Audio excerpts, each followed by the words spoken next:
Hello, and welcome to our Sunday meditation at the Light Institute of Galisteo and the Sanctuary of Light.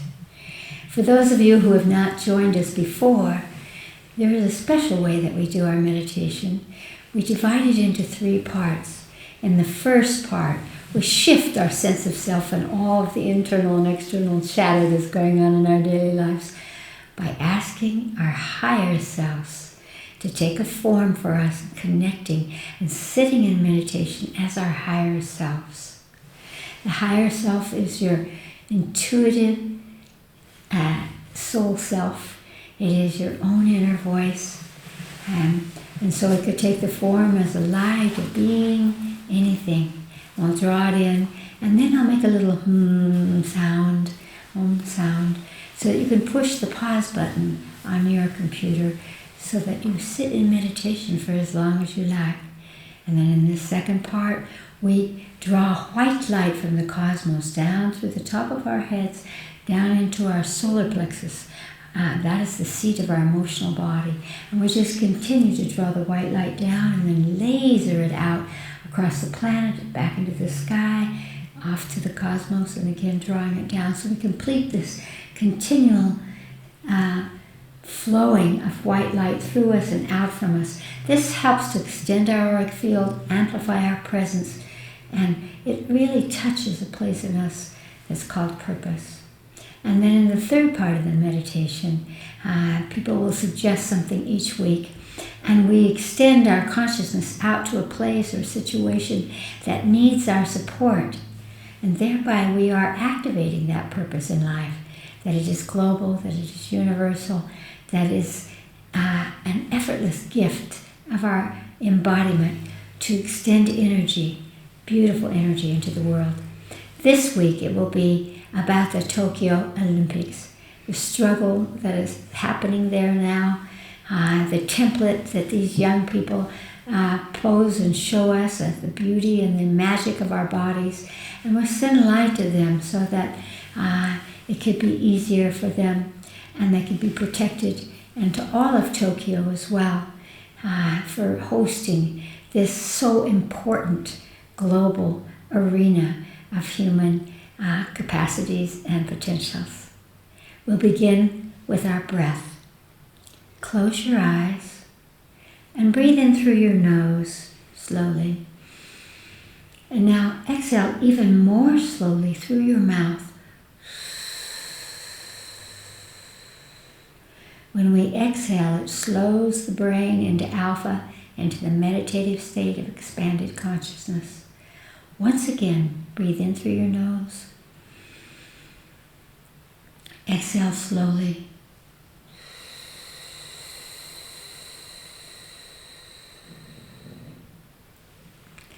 And now ask your higher self. It's the intuitive essence of your soul. It's your own inner voice, your own inner wisdom, to take a form, any form, for you at this moment. It could be a light, a being, a tree, an animal, even an equation. Ask your higher self to take form.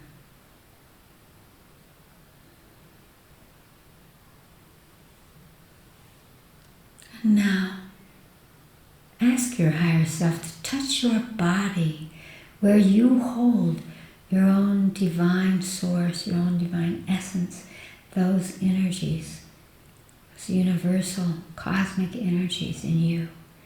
And imagine your higher self touching anywhere on your body.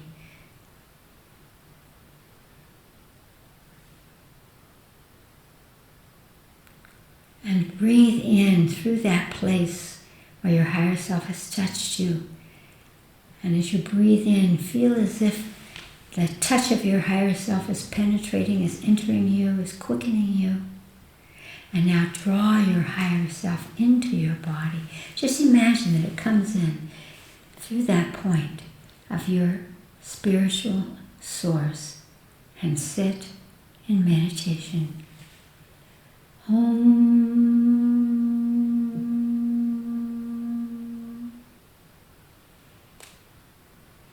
Breathe deeply into your body and lift your consciousness up into the cosmos and draw down a beautiful column of white light.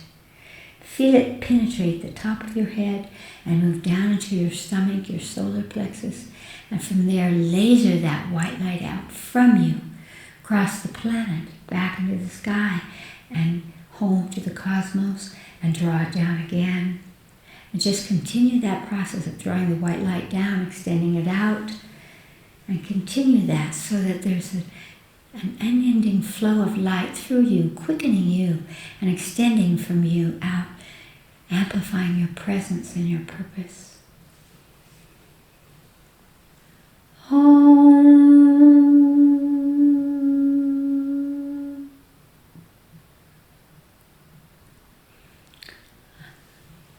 And take a deep breath into your body. And bring Tokyo and the Olympics into your mind's eye. And all of the athletes and all of the people. This whole magnificent coming together. Making friends, crossing that abyss of separation. Through embodiment. Through the power of our bodies to do magical things. And to inspire us all to be more physical.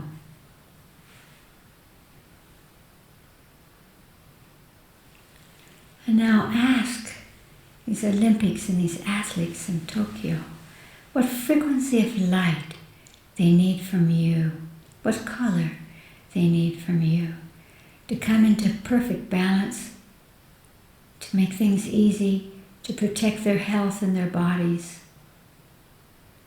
Just take the first color that comes into your consciousness. And then reach up into the cosmos and pull down exactly that tone, that color, down through the top of your head, out through your solar plexus, and laser it out to Tokyo, to the Olympics, to all of the athletes, to all of the people that are there. And just again, feel that effortless flow from the cosmos through you and out through you to them. Just continue to send them light until you feel a little shift. Maybe there's a sense of peace or expansion. That's it.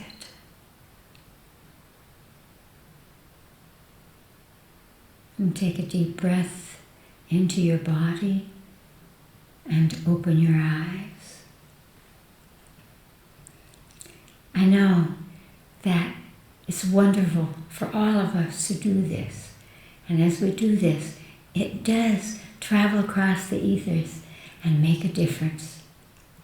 There is a second part to this Sunday meditation. It's called Knowings. And people from around the world send in questions about things that are important to their hearts. And we speak of them with the purpose of uplifting ourselves and everyone who is joining us. And so Alison will give us the questions for this week. The first question is from Copenhagen, Denmark.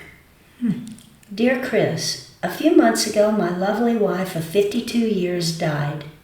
During the night she died, I heard a cat meowing. Now, every time I hear a cat, I think of it as a bad omen and am overcome with dread. Will you discuss omens and if they really have meaning? Blessings to you, dear lady. Oh my, that is quite an intricate question. I'm going to begin this question in a little bit different way, and that is that you could change your perception. Your dear wife of 52 years was finished, and though she loves you, she needs to go on into the light, perhaps has gone on to the light. It is the soul of every being to choose the moment of birth and the moment of death. And so if you could shift your consciousness so that every time you hear a cat meow, instead of thinking, that's when my wife died, you could think, that's when she was set free. And now, in order to erase or to help that hole that is there, that emptiness in you, if you contemplate the qualities that she had that you loved, that will move to you and become a part of you, and that's how she lives on through you. So when you hear the cat, honor her, honor the power of her soul to choose that was her time to pass from this existence, and that what she left you was were the qualities that you can think of in her that will now absolutely become a part of you. You'll notice them becoming a part of who you are. And then that second part about are omens real? They are real, but the reason they're real is something that is very incredible for our linear minds to catch. And that is that, is the omen there and you see it and you have a reference for it, so you say, that's about this? Or because you have an association to that, you actually magnetize it and you are the cause of its power. One of the things that I would say that humans don't realize, that whatever we treasure or we honor, whether it's some kind of a divine symbol or something, a passage, a bird, very much in the Middle Ages people used omens to tell them. And so I know that they are real, but the reason that they are real has to do with human power, has to do with the synergy that through our conscious association we attach to them. So again, we are giving them the power to be synergistically at that moment, in that time, to reflect to us, pay attention. And it doesn't have to be that, oh, that will be a bad omen. It's how we interpret that energy that makes a difference. For example, I've always lived with a glass ceiling.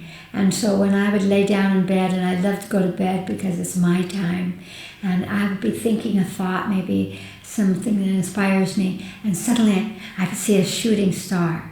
And I always felt that that shooting star was saying, yes, that's the right idea. Now, did I bring that shooting star to confirm with me, to help me to pay attention, to say, oh yes, that's important, that's right? Or was it accidentally there and I reached out at the moment? That's what synergy is. It's like the yin and the yang, the two polar opposites coming together through synergy. And so the most important thing I could say to you is you want to use the omen, not have the omen use you. And so develop an aspect that allows you to pay attention to nature, especially nature. When we have a statue and we say, oh, that has power, it has power because we have placed power in it. Nature is alive in a little different way, but it listens to us. You can actually, as you probably did as a child, talk to a flower or feel that a bird or a cat is talking to you. And they are. Because there is that connection beyond race, beyond species, beyond anything. It's the connection of life. And so, yes, omens are there, and you want those omens to be something that help you to recognize that this is a sacred moment in life, that there's meaning, that you want to pay attention, and that you want to amplify something that's being whispered to you. And that will change your sense of fear of the cat. Cats are very psychic people, so they very often, throughout history, have been parts of omens and portents. Of course, people have been afraid of them, just like people were afraid of females. But we don't have to be afraid. What we want to do is to extend our consciousness so that we can learn the magic and connect synergistically, so that without knowing that we're asking, is this okay, is this right, we can get it confirmed. But it is ourselves in the end that's confirming it. And we are magnetizing to us that which we call an omen. I hope that clarifies and gives you some inspiration to realize that the world around you wants to talk to you, wants to tell you that every moment is sacred. Great love to you. Allison, what is the second question? It's from Little Rock, Arkansas, in the U.S.A. I would like your advice about friendship. I have a friend from childhood who talks badly about me behind my back and also gossips about other people to me. I can't just stop being friends, but I really don't want to continue being around her. I don't trust her anymore. What is the best way through this? I am 19 in my first year of college, and her friendship has been important to me, but it seems friends should be supportive, not destructive. My mother said to ask you, she trusts you. How sweet is that? Well, congratulations for entering college, and you know what that means. It means that some things will fall away from you and some things will come to you. As you learn about the world, as you learn about who you are, you will make new friends. And so it doesn't mean that you have to drop your friends, but evolution, which is the purpose of life, the evolution of the soul, means that we must find within ourselves the courage to speak our truth. And so one thing I would say is don't be afraid that you have to hang on to this friend because she's been your friend since childhood. If you have grown on, and for you to speak poorly of another person is unfriendly and it is not a place of trust, then you can just know that it's all right for you to go on. But before you do, as in any relationship, my own higher self would say, make things right. Speak your truth. And I feel that you could truly say to your friend, and the next time she talks about someone, to say, you know, it hurts me when people talk, or when you talk negatively about other people, because then it makes me wonder if you're doing that with me. I want you to be my friend, and I want that friendship to be one based on that you and I can always tell each other what's important, what hurts us, what makes us happy. That's what friendship is. Friendship is not about you and I are better than this person, so we'll go over here. It's you and I against the world. No, it's not.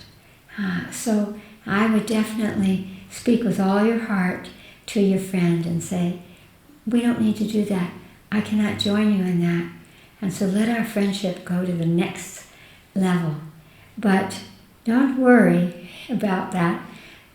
Even if you speak to her and tell her this and she gets angry at you, she will either come around or your paths will part. Be courageous, dear one, and know that you are beginning a new octave of your life, and there are friends that are already waiting for you at college. And so if you ask your mother how many of her friends from childhood are there, there will be very few. And those few will be the ones that she could tell anything to, that she could be herself with, her true self. And our true selves are always full of energy that looks for the best in everyone else. Great love. Allison. The last question is from Dublin, Ireland. Chris, how do you handle people who are self-centered? Lately, I just want to bash them. Probably not a good idea. Looking to you for gentleness. Yeah. But gentleness has to be from our hearts. It can't be an outside mask, that's for sure. There are a lot of people that would like to bash each other right now because of this COVID, because of overexposure. And that overexposure has created that mirroring of ourselves. So one of the ways that my higher self has taught me to move through, if I just don't like something that someone is mirroring to me or behaving in a certain way, is to always say, if I can see that on the outside, there must be a little of that on the inside of me. This helps me to not be defensive or egotistical about it. I just go, where am I holding that kind of self-centeredness that needs to be released? And then if I can see it in myself and I remove it from myself, I don't have to worry about it in the other guy. And magically, sometimes the other guy begins to behave a little more lovingly, a little more friendly. And it's very important to know that in our lives, it's not about changing the rest of the world. It's about changing ourselves. So you can have a little humor in that and know that, here's the exercise. Where am I holding any residue that I might have psychogenetically taken on from my family or from some other lifetime? Where am I holding a little of that kind of energy of self-preservation, of being self-centered in me? When I hear the place or see the place or feel that place in my body, I bring my consciousness to it and I ask it what color it needs to just be released, because everything comes from light. And then I just suck that color into that place. I allow it to grab it, to wash it, and to release it. And when I've released it from me, I know that I'm not going to see it in everybody around me. And the second part that I would say to you is, if you want to bash them because they're being so self-centered and it's all about them and it's not about you or anybody else, then you might want to contemplate, again, what is it that you want from them? What I have found, especially with women, is that we often expect someone to figure out what we need or want. And then if they don't give it to us, we feel unloved and we begin to look at them with a critical eye. And so it may be that for these people that are so self-centered, it's all about them, you need to sort of, what we call the Light Institute, pierce the heart and go in and say something like, I would just love it if you could do this, or let's do that, or something that says, this is what I want from you, or would make me happy. And then you, instead of saying you're bad because you're not looking at me, you're actually communicating with them and giving them a chance to say, oh, I can do that with you, or I can be that with you. That they also didn't know that was something that was important to you. And so there are ways around, instead of directly coming into the bashing and bringing in the gentleness. And gentleness always comes when we feel safe and when we feel centered in ourselves. Because if you say what you want, that would take them out of their own private world and enter your world, and give them a chance to do that. Most of the time they will. If they don't, then maybe you want to consider expanding your framework of those who are around you, especially if those are partners or even close friends or family. We have to communicate to them and draw them out so that what it is that you want comes into the play, comes into just a part of it, so that we don't have to see them as self-centered. They're self-centered because they feel that they have a lack. It is true on one level that when somebody is self-centered or feels justified or feels they're not getting theirs, that almost anything you gave them would not be enough. But if you, again, focus on what is enough for you, then that changes the dynamics between the two of you or the group of you or whatever. And the last thing I would say is ask your body where it holds the power of gentleness. I know you have it in you. And again, when you find that place in your body that knows gentleness, because you know gentleness, prick it open and imagine that it's flowing through you and it radiates out to all of those guys that are being self-centered and out into the world, and that you are extending a gentleness that will allow for a new kind of coming together. Great love to each and all of you.